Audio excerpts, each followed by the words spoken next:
Your paper set up. In our beginning box, you're going to write what we know so far in the story, and it needs to be complete sentences. Okay, complete sentences. I want you to use details. Tell me exactly what's happening. I haven't read this book. You guys are the one reading it. We don't know about the end yet. So what we're doing, if you wait, I'll tell you what we're doing for that. Oh, I know the end. Wait, can you sit on your bottom, please? Okay, so what we're doing is we are going to write the beginning of the story that we know.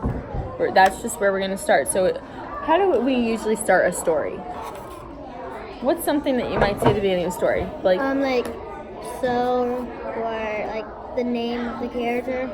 Okay, so how would you start a story? If you were writing a book right now, what would maybe be your first line? Like when you put Josh, on over a here. topic, you could put Ranger and stuff. Like my book on I Survive, what it does is it's like when you see it, like I'm reading the tornado one, and it says like, what about the tornado? And then on chapter 2, it just stops and talks about this before the tornado happened. Okay, so you're talking about like how chapter books work.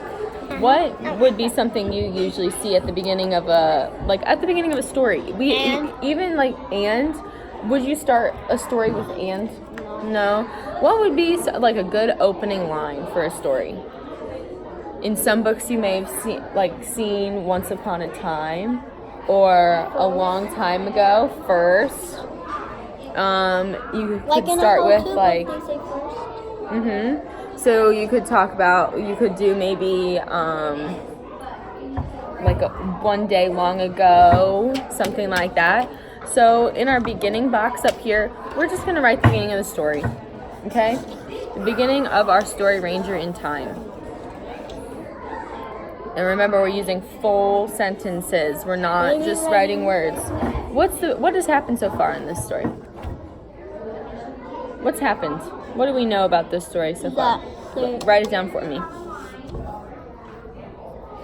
Who is? He who? Okay, so let's use Ranger.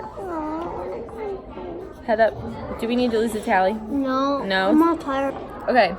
When you're done with your beginnings, we're going to move on to the middle of the story. So we're not in the middle yet, right? We've only read 3 chapters. Pages. Yeah, we've read 25 pages. So what we're going to do now is I want you to tell me what you think is going to happen in the middle. Predict what you think is going to happen. Write me 2 to 3 sentences about what you think is going to happen. What's going to happen next? So now we're going to move on to the end. So now that we know what's happening in the middle, we predicted what's happening in the middle. What do you think is going to happen in the end? How would you end this story if you are the author?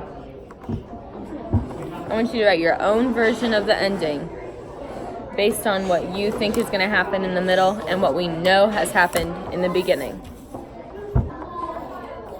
I want you to write 2 to 3 sentences for your ending. And again, give me some details.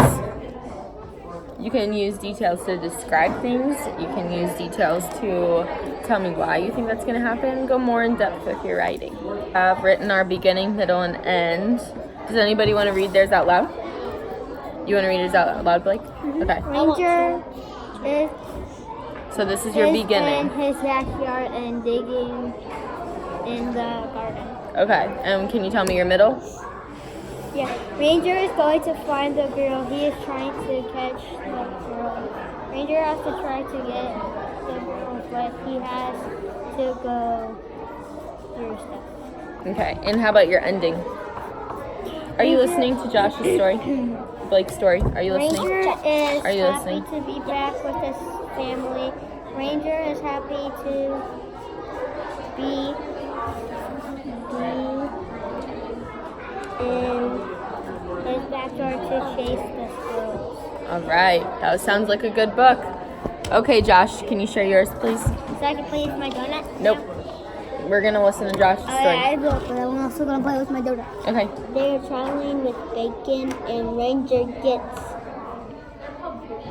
tumbleweed and is a time traveler now. And